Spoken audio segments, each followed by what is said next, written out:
서비스 품질 경영 역사 강의 진행하겠습니다.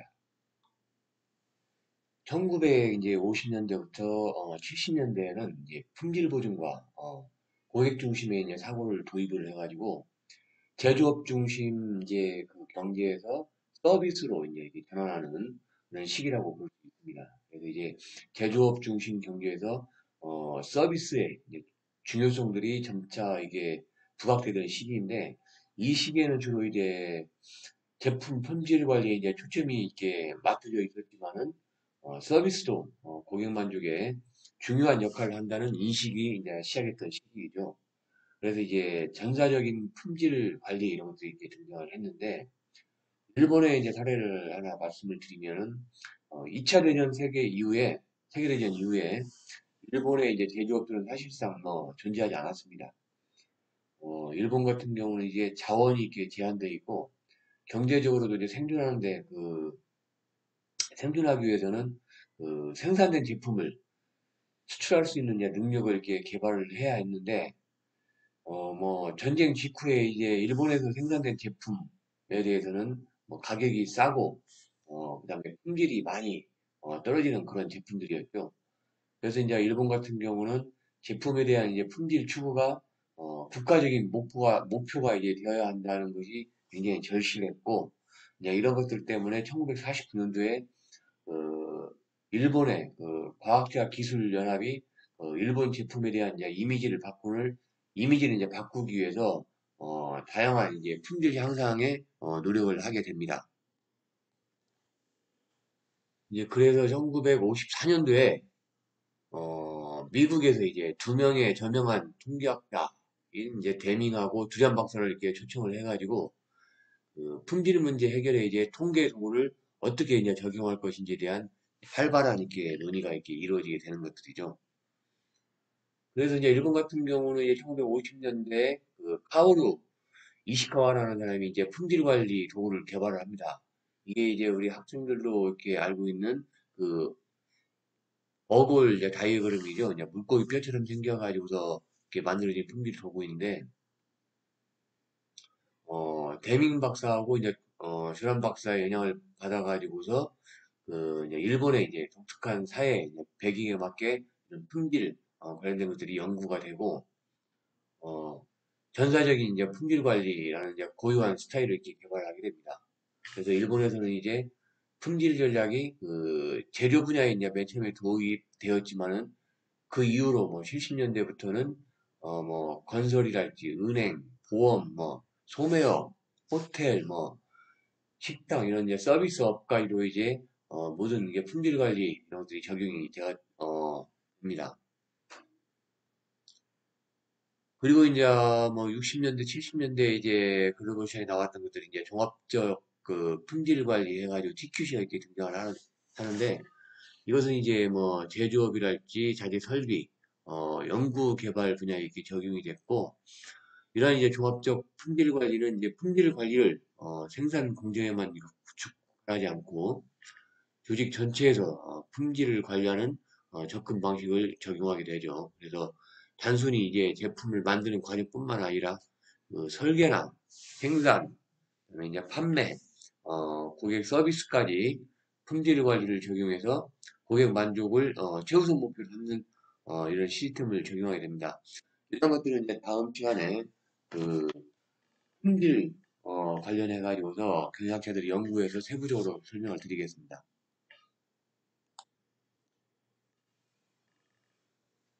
데밍은 이제 14개의 원칙을 이렇게 제안을 해가지고 이제 품질 개선을 위한 그 전사적인 참여와 그다음에 지속적인 개선의 중요성을 이제 역설을 했습니다. 그래서 이제 이런 것들은 생산 공정의 이제 효율성을 높이게 되고 고객 만족도를 증가시키는데 기여를 하게 되죠.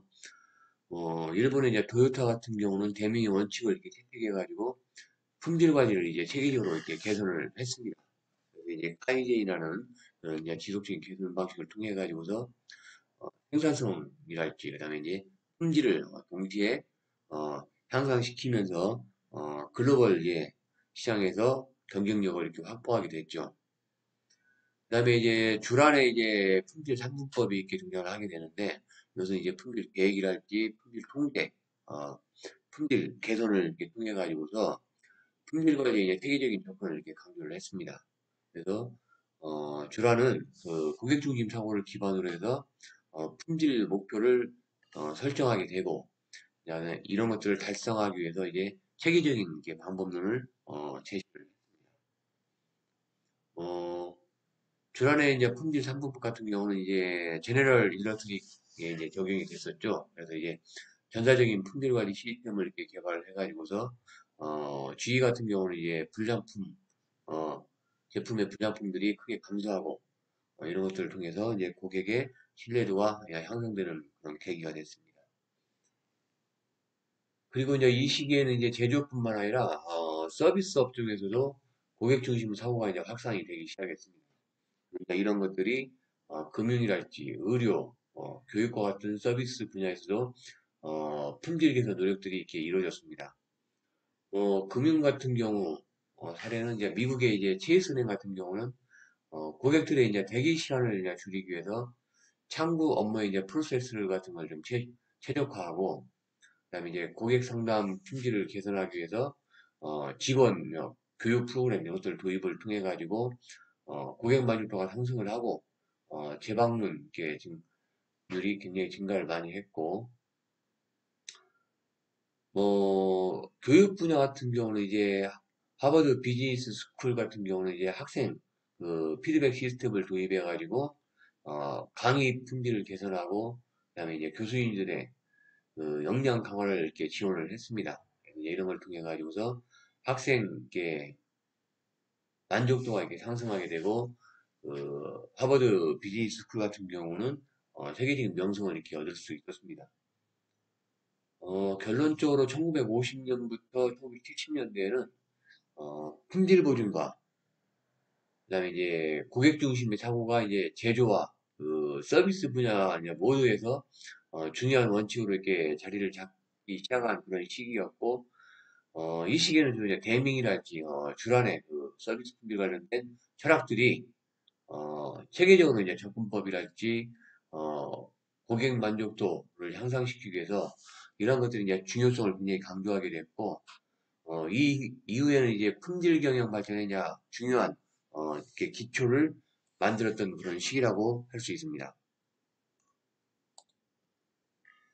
다음은 이제 1970년대부터 이제 80년대인데, 이때 이제 서비스 품질 연구가 이제 본격화된 시기죠. 그래서 이제 서비스 산업의 성장과 이제 경쟁이 좀 심화되기 시작했고, 서비스 산업이 경제의 핵심으로 이게 부상하는 시기였습니다.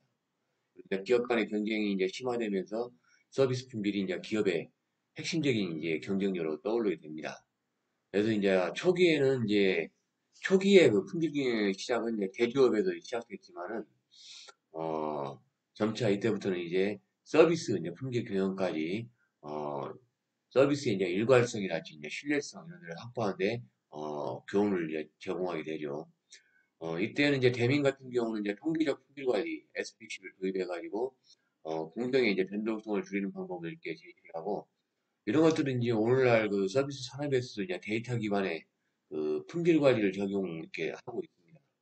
그 주랑 같은 경우는 이제 고객 중심 품질 경영의 이제 중요성 같은 걸 이때 많이 강조를 했고, 품질의 정의를 이제 단순히 결함이 없는 상태에서 고객들을 어떻게 하면 만족을 시킬 것인가, 이제 고객 만족도로 확장을 시키게 됩니다. 그리고 이제 쭉 발전하면서 1980년대 때는 이제 서비스 산업이 이제 성장하다 그래서 이제 품질 경영이 이제 제조업을 넘어가지고 서비스 부분을 완전히 확장이 되죠. 80년대 들어오면서. 이때는 이제 품질 경영이 이제 디지털 기술 같은 걸로 이렇게 연결이 되면서 이제 새로운 이게 혁신의 장을 이렇게 열게 됩니다. 그래서 이제 80년대 같은 경우는 이제 종합적 품질 경영 해가지고 이제 TQM이 나오게 되죠. 그래서 초기에는 이제 제조 분야만 적용했던 것들을 이제 R&D랄지 이제 AS, 그다음에 영업 마케팅, 뭐 구매, 회계 이런 부분까지 이제 TQM은 다 적용을 하게 됩니다. 그래서 이러한 TQM인 그 종합적 품질 경영은 품질을 이제 경영 전략의 핵심 요소로 이렇게 삼고 전반적인 이제 개선과 그다음에 고객 만족을 목표로 삼고서 이렇게 추진을 하게 됩니다. 그리고 이제 80년대에는 이제 국제 이제 표준화 기구인 ISO가 이게 등장을 해서 전 세계적인 이제 표준을 제정하는 이런 국제 기구가 등장을 하게 되죠. 전반적으로 이제 70년대, 80년대에는 이제 서비스 품질에 대한 이제 관심이 이렇게 증가하는 시기였고, 특히 이제 70년대 이후에 그 세계 경제에 지금 서비스 산업이 이제 비중이 점차 이제 확대되면서 이제 서비스 품질의 중요성이 이제 부각이 되게 되는데, 전통적인 제조업 중심의 품질에서 이제 벗어나가지고, 서비스의 이제 무형성이랄지 이질성, 이런 것들을 반영한 새로운 품질 관리 방식이 이제 필요하게 되고 이런 것들이 반영이 됩니다. 그래서 서비스 품질 같은 경우는 단순히 제품이랄지 결과물에 대한 평가를 넘어서 고객과의 이제 상호작용이랄지 제공되는 경험, 고객의 만족도 이런 것들과 직접적으로 이렇게 연관되는 것으로 이렇게 이해를 하시면 되겠습니다. 그다음에 이제 이때 등장된 게 이제 서브퀄 모델이죠. 서비스 퀄리티 모델인데 파라스만 자이담을 베리가 이제 서비스 품질을 평가하기 위해서 이제 서브퀄 모델을 개발을 했는데 뭐 이것은 뭐 신뢰성이랄지 확신성, 반응성 이런 것들 유형을 5가지를 적용을 해가지고서 어, 구성을 하게 되고 서비스 품질을 이제 기계적으로 이제 평가를 이게 본격적으로 하게 됩니다. 그래서 이게 고객의 이제 기대와 경험의 차이를 이제 측정하는 개념인데 서브컬은 서비스 제공자가 고객에게 제공하는 서비스가 얼마나 효과적이고 만족스러운지 이런 것들을 평가하는데 사용되는 도구입니다. 그다음에 이제 서비스 관리에 대한 이제 새로운 관점으로서 서비스 품질의 이제 중요성이 강조되면서 학자들은 이제 서비스의 고유한 특성을 연구하기 시작을 하고 이러한 특성들은 이제 무형성 같은 경우는 이제 어, 이러한 서비스는 이제 물리적으로는 존재하지 않지만은 경험이랄지 이제 과정으로 이렇게 인식되는 것들이죠. 그다음에 이제 이질성 같은 경우 이런 서비스는 어, 제공자랄지 시간, 장소에 따라서 품질이 달라질 수가 있다는 것이고 동시성이라는 것은 이제 생산과 소비가 동시에 이루어지는 것들이죠. 그리고 여기에는 반드시 고객이 참여를 해야 이런 서비스가 이루어질 수 있고 소멸성 같은 경우는 서비스는 뭐 저장이 불가능하기 때문에 어, 제공되지 않으면 이제 기회가 이렇게 사라지는 것들이죠. 이런 것들은 지금 뭐 새로운 관점이라고 하지만 어떻게 보면 나중에 이게 서비스의 특성으로 이렇게 발전이 됩니다. 이 서비스의 특성에 그 5가지 요소가 있는데 이런 부분들은 뒷부분에서 기업사를 통해서 구체적으로 설명을 드리겠습니다. 그 외에도 뭐 이제 보장성 서비스 이런 것들도 있을 수 있죠. 어, 그 서비스 제공자의 전문성이랄지 뭐 신뢰성, 정중한 태도, 고객에게 주는 안정감, 신뢰를 주는 능력 이런 것들도 있을 수 있고 또 뭐 공감성 이런 것들도 새로운 관점으로 볼 수가 있습니다. 다음은 이제 크로노스 학자인데 그 서비스 품질은 이제 기술적인 품질, 결과물과 그다음에 이제 기능적인 품질인 서비스 과정을 이렇게 나눠가지고 고객의 이제 기대와 인식이 품질 평가에 이제 중요한 역할을 한다고 이렇게 주장을 했습니다. 그래서 이제 서비스 품질을 어, 관계 이제 마케팅 관점에서 이렇게 바라보고 고객과의 이제 장기적인 관계 구축이 굉장히 중요하다고 이렇게 강조를 했고 크로노스는 이제 고객 만족이랄지 재구매를 위해서는 서비스 품질과 관계 관리를 통합적으로 접근해야 한다고 이렇게 보았습니다. 그래서 그 관계 이제 마케팅에서 서비스 품질 통합의 이제 특징에 대해서 이렇게 알아보면은 어, 고객 이제 중심적 그 접근으로서 고객의 요구를 이제 파악하고 이런 것들을 만족시키는데 이렇게 초점을 줬고 예를 들면 이제 아마존 같은 경우는 개인화된 이제 추천 시스템을 통해 가지고 고객과의 이제 관계를 이렇게 강화를 하고 있죠. 그다음에 이제 장기적인 이제 관계 구축 측면에서는 이러한 이제 서비스라는 것은 단기적인 거래보다 지속적인 관계를 통한 충성 고객을 확보하는 것이 중요하다 이렇게 주장을 했습니다.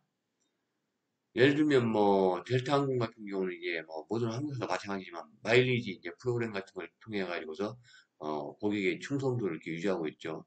이런 마일리지는 뭐 모든 서비스 업체에서 다 적용을 하고 있습니다. 그다음에 이제 서비스 회복 측면에서 이제 고객의 불만이랄지 문제가 발생했을 때 신속한 해결과 그다음에 보상을 통해서 신뢰를 회복할 수 있는 이런 것들이죠. 자포스 같은 경우는 이제 고객 불만 접수 시에 이제 즉각적인 교환이랄지 환불로 고객들과의 이제 높은 신뢰를 구축하고 있는 사례라고 할 수 있습니다. 그다음에 또 이제 이때 등장한 게 식스 시그마인데 식스 시그마는 이것도 별도로 강의를 진행하겠습니다. 1987년도에 모토로라에서 제품을 이렇게 개발을 했습니다. 이제 데이터 기반의 접근법을 사용해 가지고서 품질 목표를 이렇게 선정을 한 건데 어, 결합률이 그러니까 불량률이 어, 100만 개 중에 이제 3.4개 굉장히 적은 거죠. 제품을 100만 개를 생산을 했을 때 3.4개 이하의 불량률이 나오는데 이제 목표를 둔 것들이죠. 그래서 이제 이런 식스 시그마 사례는 이제 품질 개선이랄지 이제 효율성 증대 이제 실제로 이제 많은 기업들이 이 방법론을 사용해서 비용 절감이나 이제 품질을 향상시키는데 많이 적용을 했고 식스 시그마 같은 경우는 이제 제조업부터 서비스업까지 이제 다양한 분야에 이제 성공적으로 이렇게 응용을 했습니다. 그래서 이제 이러한 방법론은 이제 통계적 기법을 통해 가지고서 결함을 좀 최소화하고 변동성을 좀 줄이고 이런 걸 통해 가지고서 고객 만족을 이제 극대화하는 데 초점을 뒀는데 그 디네이라는 방법론을 통해서 어, 뭐 정의랄지 뭐 측정, 분석, 개선, 관리 이런 단계로 구성해서 측정을 했고 이런 이제 뭐 식스 시그마 같은 경우는 이제 대표적인 성공 사례가 제너럴 일렉트릭이죠. 그래서 그 당시에 CEO였던 이제 잭 웰치가 이제 식스 시그마를 도입하면서 이 방법론을 이제 본격적으로 이렇게 혜택을 했고 잭 웰치 같은 경우는 이제 식스 시그마가 품질을 개선하고 비용을 이제 절감할 수 있는 이제 강력한 도구라는 걸 이제 확신을 했죠. 확신을 했고 이런 것들이 전사적으로 시행하도록 이렇게 지시를 했습니다.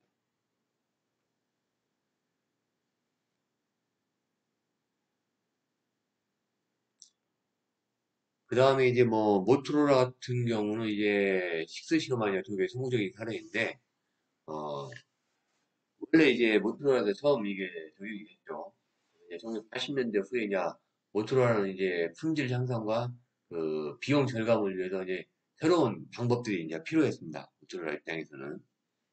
어, 그래서 이제 식스 시그마의 목표는 이제 100만 개 중에 이제 3.4개 이제 결함을 이렇게 설정을 했기 때문에 모토로라 같은 경우도 이제 디맥 접근법을 활용해 가지고서 품질 개선이랄지 이런 프로젝트를 이렇게 쭉 진행을 했고 그 모토로라의 이제 같은 경우는 이제 교육 프로그램들을 이렇게 통해 가지고서 모든 직원들에게 식스 시그마의 중요성이랄지 적용 방법을 이렇게 전파하고 모든 부서에서 자체적으로 프로젝트를 반강제적으로 사용하도록 이렇게 수행할 수 있도록 지시를 했고 이런 것들을 이제 모토로라는 식스 시그마를 도입한 후에 이제 수십억 달러에 달하는 이제 비용 절감이랄지 이런 것들을 이뤄냈고 품질이랄지 뭐 생산성 측면에서도 큰 성과를 거뒀습니다.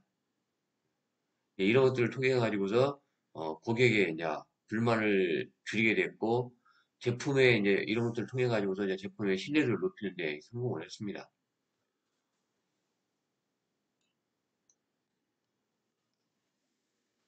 결론적으로 1970년대에서 이제 80년대 이때는 이제 서비스 품질 관리가 좀 일원화되고 체계적이고 좀 실질적으로 이제 응용이 이루어진 시기였고 이런 이제 서브콜 뭐 이런 모델이랄지 이런 것들과 통해 가지고서 이제 서비스 품질 관리의 이제 핵심 도구를 이렇게 자리를 잡았습니다. 이제 기업들은 이러한 도구를 통해 가지고서 이제 고객 만족과 충성도를 높이는데 이렇게 성공적으로 어, 적용할 수 있었고 서비스 산업의 이제 지속적인 발전을 위해서 이런 이제 모델들이 점차 기업들로 확산이 되는 그러한 시기였습니다. 1990년대부터 2000년대에는 글로벌화, 그다음에 이제 디지털 기술 발전 중심에서 서비스 품질의 이제 패러다임이 근본적으로 이제 변하는 시기였습니다. 이때는.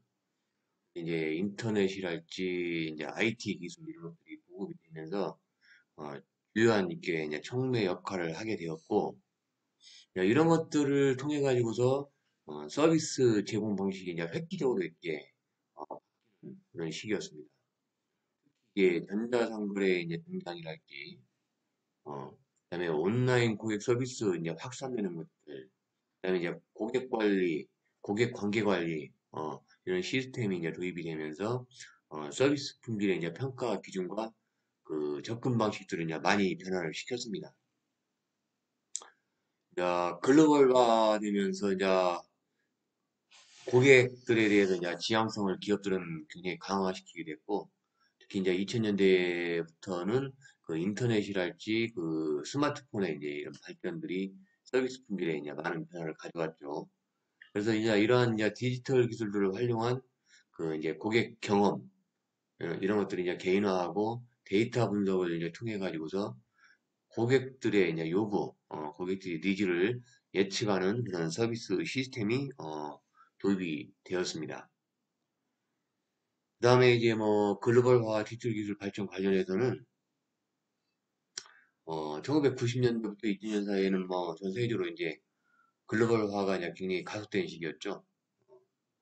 그리고 또 이런 IT 기술들이 이런 것들을 견인하는 굉장히 중요한 시기였습니다. 그리고 이제 인터넷의 이제 보급이랄지 개인용 컴퓨터 이런 이제 모바일 장비를 이제 고객들이 이제 사용이 급증하면서 기업들은 이제 새로운 서비스 제공 방식을 찾게 됩니다. 그래서 이제 전통적인 그 오프라인 기반의 이제 서비스 제공은 이제 한정된 이제 물리적인 공간이랄지 아니면 이제 시간에 이렇게 묶여 있었는데 이런 이제 디지털 기술이 발달이 되면서 이런 것들을 이제 넘어서게 되죠. 이제. 이런 것들 모두 해결을 해주게 되고 이제 이 시기에 이제 가장 큰 변화, 큰 변화를 줬던 것들이 이커머스죠.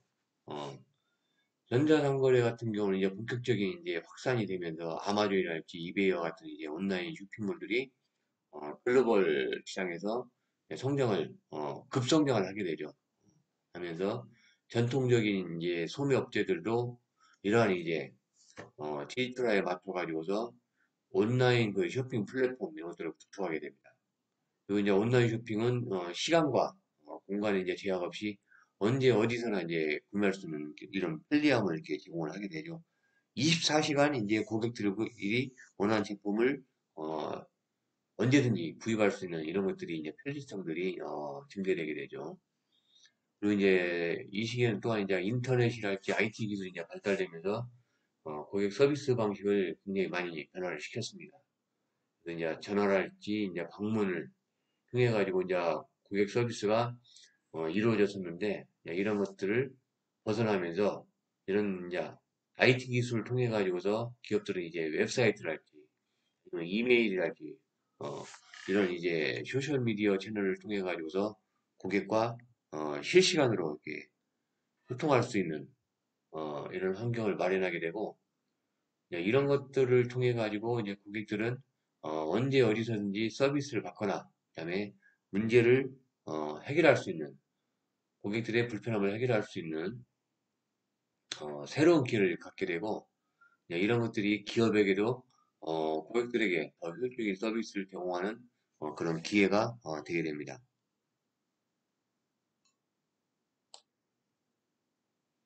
다음은 이제 이서커의 등장인데 어, 전자상거래랄지 이제 온라인 서비스가 확산되면서 서비스 품질을 평가하는 방식도 이제 변화가 필요했습니다. 그래서 이제 1990년대 후반에는 학계에서 그 전통적인 서비스 품질 평가 모델을 디지털 환경에 맞게 좀 바꿀 필요가 있다.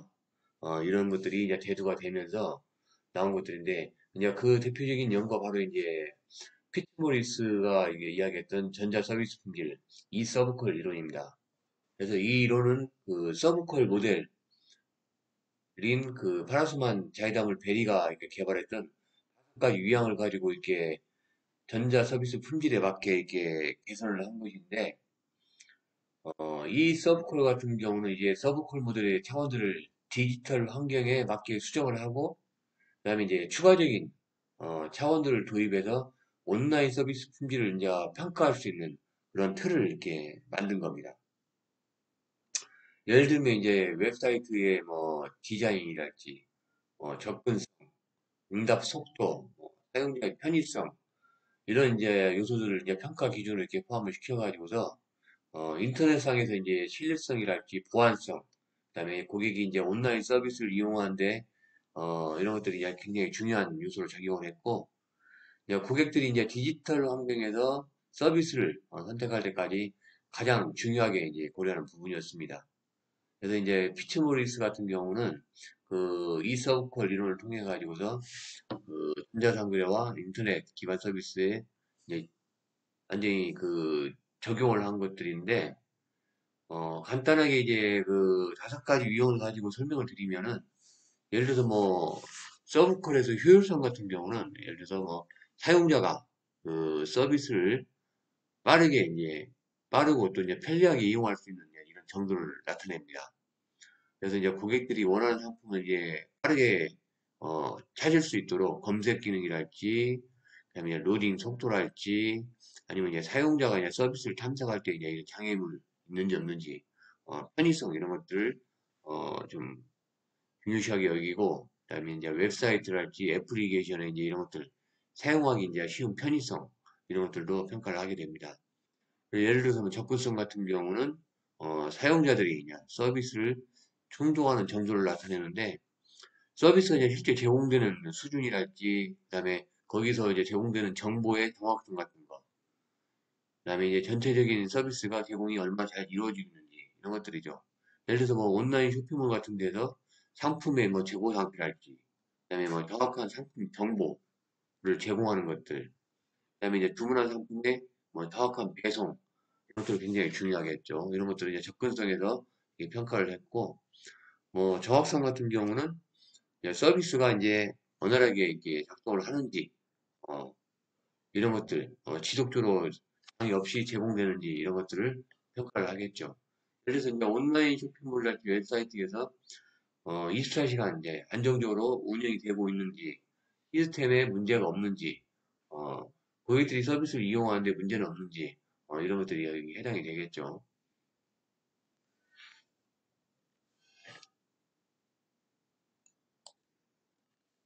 일서브쿨 같은 경우는 뭐 이제 온라인 환경에 이제 특성을 잘 반영이 돼 있어서 그 전자상거래랄지 디지털 서비스, 어, 이런 데 이제 이용을 하면서 그 온라인 환경의 특성을 이제 반영되어 있기 때문에 서비스 품질을 이제 평가도 할 수 있고, 그다음에 이제 고객들이 그 서비스 품질에 이제 중요한 영향을 미치기 때문에 고객들이 이제 온라인상에서 느끼는 만족도랄지, 그다음에 고객들의 행동 이런 것들을 이해하는데 중요한 도구로 어, 활용을 할 수 있습니다.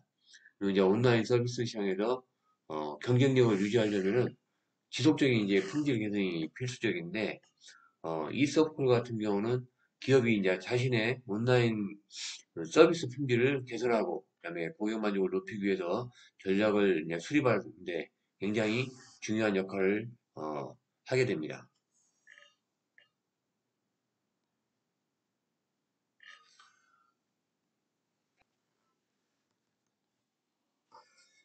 이제 그 디지털 기술의 이제 발전과 함께 이제 고객 관계 관리 이런 시스템도 이제 큰 변화를 이제 이 시기에 이제 겪게 되는데, 1990년대 후반부터 이제 이러한 이제 고객 관계 관리 그 CRM 시스템들을 이제 기업들이 고객과의 관계를 효율적으로 이제 관리하고, 이제 이런 것들을 통해 가지고서 서비스 이제 품질을 향상시키기 위해서 중요한 도구로 이렇게 사용을 하게 됩니다. 이제 데이터 분석을 통해 가지고서 고객 맞춤형 서비스를 제공하고, 기업들은 이제 고객들의 원하는 것들을 정확하게 파악을 할 수 있게 되고, 여기에 따라 가지고 기업 입장에서는 고객에게 개인 맞춤형 서비스를 제공을 할 수 있게 됩니다. 이러한 이제 CRM 시스템 같은 경우는 고객의 이제 구매 이력이랄지 상호작용 기록이랄지 뭐 선호도 이런 것들을 종합적으로 분석해서 고객에게 이제 맞춤형 서비스를 제공하는 데 큰 역할을 하게 됩니다. 결론적으로 1990년대부터 이제 2000년대에는 디지털 기술의 이제 발전과 그다음에 이제 글로벌화가 맞물리면서 서비스 품질에 대한 새로운 인식과 접근 방식을 탄생시키는 시기라고 이렇게 볼 수가 있습니다. 그래서 이제 전자생거래랄지 이제 온라인 서비스의 확산 등은 고객과 기업 간의 이제 상호작용을 이런 방식을 이제 근본적으로 이렇게 변화를 시키고 그다음에 이제 이서클 같은 경우나 그다음에 이제 고객 경험 이런 새로운 이제 개념이 등장하는 시기였고 특히 이제 CRM 시스템 같은 경우는 고객 관계 관리 이런 발전을 통해서 그 고객의 이제 만족도를 높이고 기업과 그 고객 간의 관계를 더욱 강화하는 데 중요한 역할을 하는 그런 시기라고 할 수 있습니다.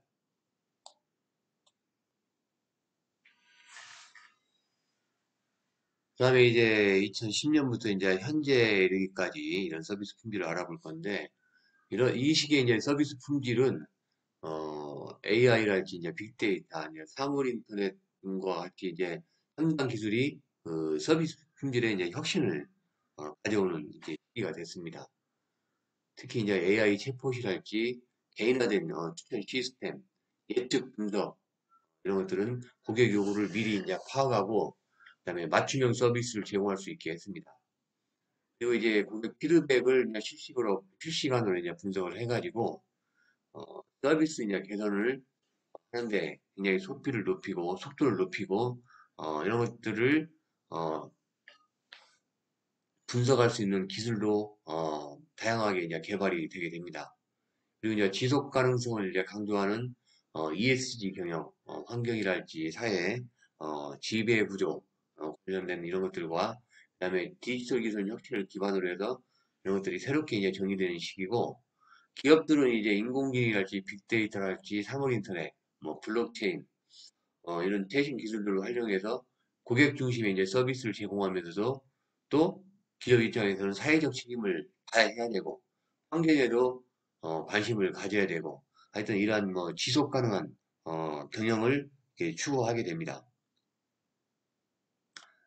그리고 이제 이 시기에는 이제 지속 가능성이랄지 이제 사회적인 책임, 그다음에 ESG 경영이 서비스 품질의 이제 중요한 요소로 이렇게 자리를 잡게 되고 소비자들은 이제 친환경적이고 윤리적인 서비스를 이제 요구를 하게 되고 기업들은 이제 이런 것들을 충족시키기 위해서 많은 노력을 하게 됩니다. 그래서 이제 소비자들이 기업의 이제 환경적 책임이랄지 윤리적 가치를 굉장히 중요하게 생각하게 되었고 이런 거에 따라서 기업들은 지속 가능한 방식으로 서비스를 이렇게 제공하고 사회적 책임을 다하는 방향으로 이렇게 나가게 되죠. 예를 들면 뭐 스타벅스 같은 경우는 이제 지속 가능성을 강조하면서 고객의 이제 경험이랄지 그다음에 그 사회적인 책임을 이제 결합한 사례로 하여튼 뭐 이런 것들을 통해 가지고 스타벅스는 이제 중요한 브랜드 가치로 어, 이런 것들을 삼고 고객 경험이랄지 이런 것들을 결합시킨 대표적인 사례로 주목을 받고 있습니다. 특히 뭐 스타벅스 같은 경우는 이제 친환경 재료를 사용한달지 그다음에 이제 공정거래를 통해 가지고서 커피에 이제 원재료를 구입하는 것들 그다음에 이제 리사이클링 이제 이런 프로그램들을 통해 가지고서 환경 보호 같은 것도 좀 실천을 하고 어, 이런 것들을 또 고객들에게 되게 강조하는 메시지를 또 마케팅을 이렇게 하게 됩니다. 또 이제 스타벅스의 이제 종이컵 같은 경우는 또 이제 뭐 재활용이 가능한 소재를 이렇게 바꿨고 어, 그다음에 이제 재사용이 가능한 텀블러를 사용하는 고객에게 할인 혜택을 주는 그런 정책도 이렇게 쭉 하게 됩니다. 그래서 이제 서비스 품질 경영과 지속 가능성의 이제 융합으로 서비스 품질 경영은 고객 만족을 최우선으로 하지만은 또뭐 ESG 경영이랄지 그다음에 CSR 관점을 이제 통합함으로써 환경이랄지 뭐 사회적이랄지 뭐 윤리적 책임을 다하는 이런 방식으로 이렇게 진화를 하게 되고 그다음에 이제 환경 지속 가능성 강화로서 어, 친환경적인 이제 서비스를 이제 모든 기업들이 제공을 하게 됩니다. 그래서 모든 서비스 과정에서 환경 요소를 굉장히 강조를 하게 되고, 그 다음에 이제 뭐 탄소 중립을 실현할지, 그 다음에 이제 에너지 효율성과 관련된 것들, 그 다음에 재생에너지를 사용하는 것들, 이런 것들을 통해 가지고 탄소 배출을 줄이는 것들, 이런 것들을 이루게 되죠. 예를 들어서 요즘은 보면 이제 항공사들이 그 재생에너지 어, 콩이랄지 옥수수로 만든 그런 항공주도 이렇게 좀 가격은 비싸지만 사용하는 그런 업체들도 있습니다. 그다음에 이제 사회적인 그 책임 강화로서 어, 공정한 이제 고객 대우랄지 그다음에 이제 포용적인 서비스 정책을 이렇게 피게 되죠. 그래서 서비스를 이렇게 시행을 하면서도 이제 다양한 계층이랄지 그다음에 다양한 문화들을 이렇게 아우를 수 있는 어, 공평한 이렇게 서비스를 이렇게 제공을 하고 금융업 같은 경우는 이제 약자들을 위한 그런 이제 서비스 프로그램을 개발해서 적용하는 그런 은행들도 있고, 그다음에 이제 지역사회와 이게 협력하는 것들, 예. 그다음에 지역사회에 그런 이제 긍정적인 영향을 미칠 수 있도록 지역사회 협력하는 그런 프로그램도 이렇게 지원을 하고, 그다음에 이제 투명한 그 지배구조 이런 것들을 위해서 어, 고객 데이터 이제 보호랄지, 그다음에 이제 기업에 이런 정보 제공하는 것들, 이제 이런 블록체인 시스템을 활용해 가지고서 데이터를 관리하는 것들, 이런 것들을 적용을 하게 되고, 그다음에 이제 디지털 기술이랄지 서비스 품질 경영을 결합을 해가지고 어, 고객들에게 이제 맞춤형 서비스를 제공하게 되죠. 예를 들어서 이제 AI를 활용한달지 이런 빅데이터를 활용하는 것들, 그다음에 이제 IoT랄지 이제 블록체인을 연계하는 것들, 그래서 이제 효율성이랄지 신뢰성들을 동시에 이렇게 제공을 하고 있습니다.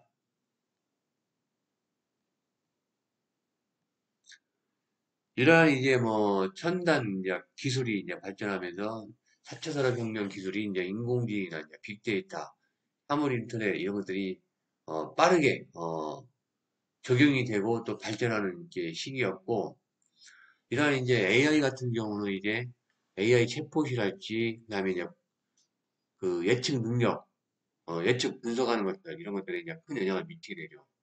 특히 이제 AI 챗봇 같은 경우는 고객이 이제 실시간으로 24시간 아무 때나 어, 문제를 해결할 수 있도록 관련된 이제 정보를 이렇게 제공하고 있고, 자동화된 어떤 고객 지원 시스템을 이렇게 제공을 했습니다. 그리고 이제 고객들이 자주 묻는 그런 질문에 대해서는 데이터를 이렇게 저장을 해놨다가 빅데이터를 활용해서 어, 신속하게 효율적인 서비스를 제공함으로써 고객 만족도를 높이는데 어, 많은 기여를 했고, 이제 AI 같은 경우는 이러한 이제 고객들의 행동 패턴이랄지 그런 고객들이 불편해하는 사항 이런 것들을 분석하고 예측하는 이렇게 능력을 갖고 있기 때문에 이런 것들이 기업에서 또 중요한 자료로 활용되는데 어, 어, 아주 자료 제공에 중요한 역할을 하게 됩니다. 앞에서도 많은 설명을 드렸지만 뭐 넷플릭스랄지 이제 아마존에서 이런 것들 고객들이 이전에 활동했던 데이터를 기반으로 해가지고서 개인에게 고객들에게 어, 맞춤형 추천 서비스를 제공하는 것들도 이런 기술을 활용한 결과라고 할 수 있습니다. 하여튼 이런 이제 빅데이터 이런 것들은 이제 고객 데이터를 실시간으로 수집하고 이제 분석할 수 있는 능력을 제공했고, 기업들은 이제 고객들의 그런 구매 이력이랄지 웹사이트 상의 이제 클릭 패턴, 그다음에 이제 소셜 미디어에서 다양한 활동 이런 것들을 분석을 해가지고 고객들의 그 요구사항을 좀 더 정확하게 파악할 수 있는 그런 계기가 됐고, 뭐 구글 같은 경우도 보면은 이제 사용자의 이제 검색 기록을 바탕으로 해서 맞춤형 광고를 이렇게 제공하고 있고, 페이스북 같은 경우도 이런 데이터를 분석해서 개인들에게 그 개인화된 그런 콘텐츠를 추천해주고 제공을 하고 있습니다. 다음은 이제 사물 인터넷 IoT 기술에 대해서 이렇게 알아볼 건데, 사물 인터넷 같은 경우는 이제 제품과 이제 서비스 연결성을 굉장히 높였고, 이제 이런 것들을 통해 가지고서 고객들의 이제 경험을 이렇게 향상시키는 데 기여를 했습니다. 사물 인터넷 같은 경우는 이제 인터넷을 통해 가지고서 서로 이제 다양하게 연결된 장치들, 그러니까 우리가 많이 쓰고 있는 스마트폰이랄지, 스마트폰 기기, 요즘 같은 경우는 뭐 차량에도 이런 것들이 다 장착이 되어 있죠. 이런 것들을 통해 가지고서 고객의 요구를 이제 실시간으로 파악할 수 있고, 또 여기에 맞는 여기에 맞는 고객들에게 그 서비스를 제공할 수 있는 환경을 만들었습니다.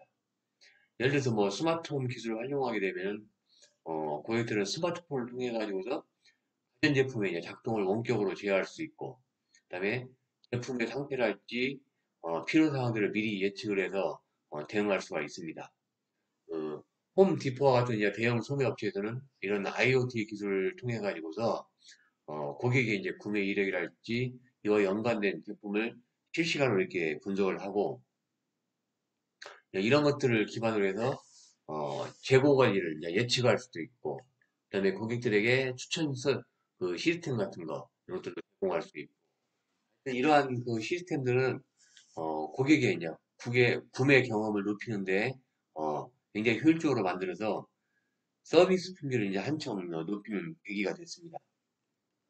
그다음에 이제 블록체인 기술 같은 경우는 이제 투명한 거래랄지, 그다음에 이제 고객의 이제 정보를 이렇게 보호할 수가 있겠죠. 근데 이제 블록체인 같은 걸 활용하면은 고객의 이제 거래 기록을 안전하게 보관하고, 그다음에 이제 불법적인 정보 변경을 방지할 수 있습니다.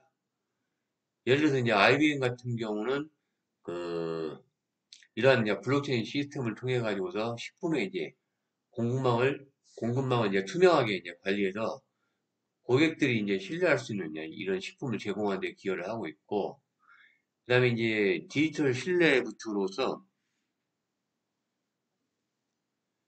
블록체인 기술 같은 경우는 이제 금융 서비스에서 고객에게 안전한 거래 환경을 제공하고 있죠. 비자 같은 경우는 이제 금융 서비스 여기에 이제 블록체인 기술을 통해 가지고서 신뢰성이라든지 이제 보안을 좀 높이고 고객들에게 좀 더 안전한 서비스를 제공하는 데 이렇게 기여를 하고 있고, 이러한 이제 블록체인 기술은 21세기에 어, 21세기 초반부터 이제 급속히 이제 발전을 해서 데이터의 투명성이랄지 이제 보안성을 보장하는 데 이제 중요한 역할을 하고 있습니다. 하여튼 블록체인의 핵심은 이제 분산 원장 기술이죠. 그래서 이런 것들을 통해 가지고 데이터가 이제 여러 서버에 동시에 저장돼 가지고서 중앙 집권화된 집중화된 이런 서버에 의존하지 않고, 그렇기 때문에 이제 이런 데이터를 조작한다거나 변경하는 것은 거의 불가능합니다.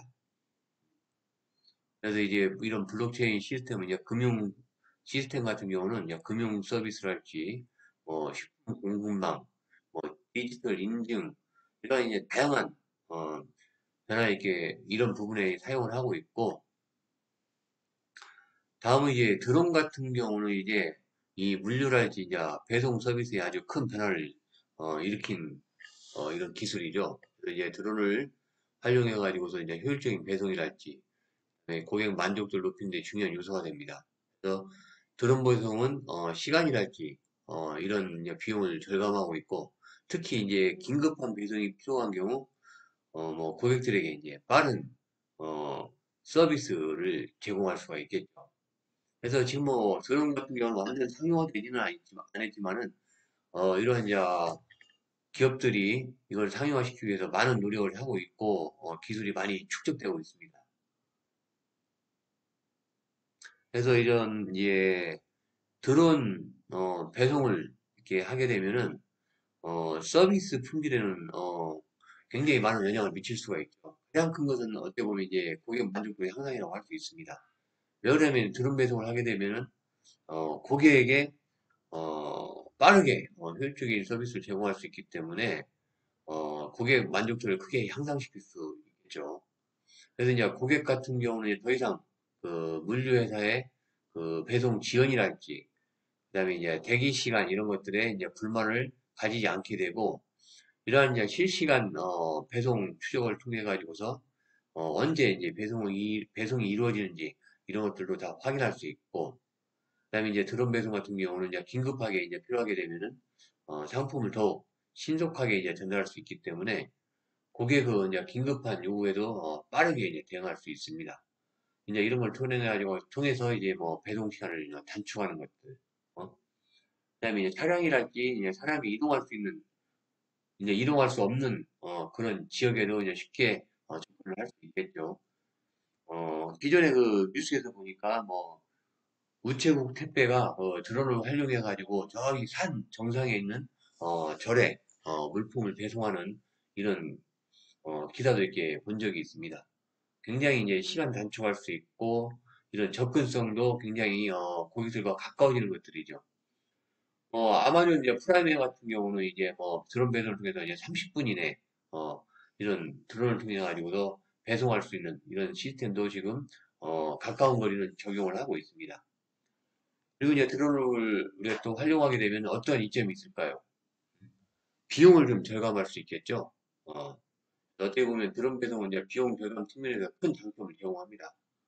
그래서 이제 드론 같은 경우는 전기를 이제 사용하기 때문에 기존에 이제 트럭이랄지 이런 이제 배송 차량을 이렇게 이용하다 보면 연료비도 들어가게 되고 또 인건비도 들어가야 되고 물류 창고 이런 비용들도 많이 들어가는데 이런 측면에서 보면 어떻게 보면 드론 배송은 실시간대 배송을 하기 때문에 운영비를 좀 절감할 수 있겠죠.